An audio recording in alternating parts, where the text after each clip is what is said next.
ಕ್ಷಿಪಣಿ ಮಾನವನ ಸೇವೆ ಅಪಾರ, ಮಕ್ಕಳಿಗಂತೂ ಅಚ್ಚುಮೆಚ್ಚಿನ ಅಜ್ಜ. ಇಂದು ಕಲಾಂ ಮೇಷ್ಟ್ರ ಜನ್ಮದಿನ.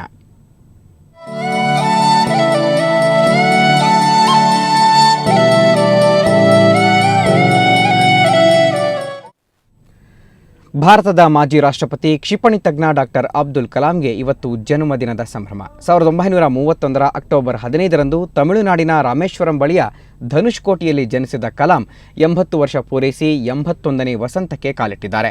ಕ್ಷಿಪಣಿ ಅಭಿವೃದ್ಧಿಗೆ ಸಲ್ಲಿಸಿದ ಕೊಡುಗೆಯಿಂದ ಭಾರತದ ಕ್ಷಿಪಣಿ ಮಾನವರೆಂದೇ ಖ್ಯಾತರಾಗಿರೋ ಕಲಾಂ 1998ರಲ್ಲಿ ನಡೆದ ಪೋಖ್ರಾನ್ ಅಣು ಪರೀಕ್ಷೆಯಲ್ಲೂ ಮಹತ್ವದ ಪಾತ್ರ ವಹಿಸಿದರು. 2002ರಿಂದ 2007ರವರೆಗೂ ಭಾರತದ ರಾಷ್ಟ್ರಪತಿಯಾಗಿ ಸೇವೆ ಸಲ್ಲಿಸಿದ ಕಲಾಂ ತಮ್ಮ ಅಧಿಕಾರಾವಧಿಯಲ್ಲಿ ಯುವಕರನ್ನು ಸೆಳೆಯುವ ಮೂಲಕ ಅವರಲ್ಲಿ ಉತ್ಸಾಹ, ಸ್ಫೂರ್ತಿ ತುಂಬುವ ಮೂಲಕ ಜನನಾಯಕರಾದರು. ಪ್ರಸ್ತುತ ಭಾರತದ ಬಾಹ್ಯಾಕಾಶ ವಿಜ್ಞಾನ ಮತ್ತು ತಂತ್ರಜ್ಞಾನ ಸಂಸ್ಥೆಯ ಚಾನ್ಸಲರ್ ಆಗಿ ಸೇವೆ ಸಲ್ಲಿಸ್ತಾ ಇದ್ದು, ಅಣ್ಣಾಮಲೈ ವಿವಿಯಲ್ಲಿ ಪ್ರೊಫೆಸರ್ ಆಗಿ ಕಾರ್ಯನಿರ್ವಹಿಸ್ತಾ ಇದ್ದಾರೆ.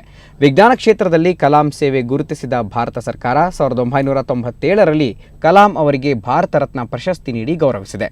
ಇಂತಿಪ್ಪ ಕಲಾಂ ಸರ್ಗೆ ಇಡೀ ರಾಷ್ಟ್ರವೇ ಹುಟ್ಟುಹಬ್ಬದ ಶುಭಾಶಯ ಕೋರ್ತಾ ಇದೆ.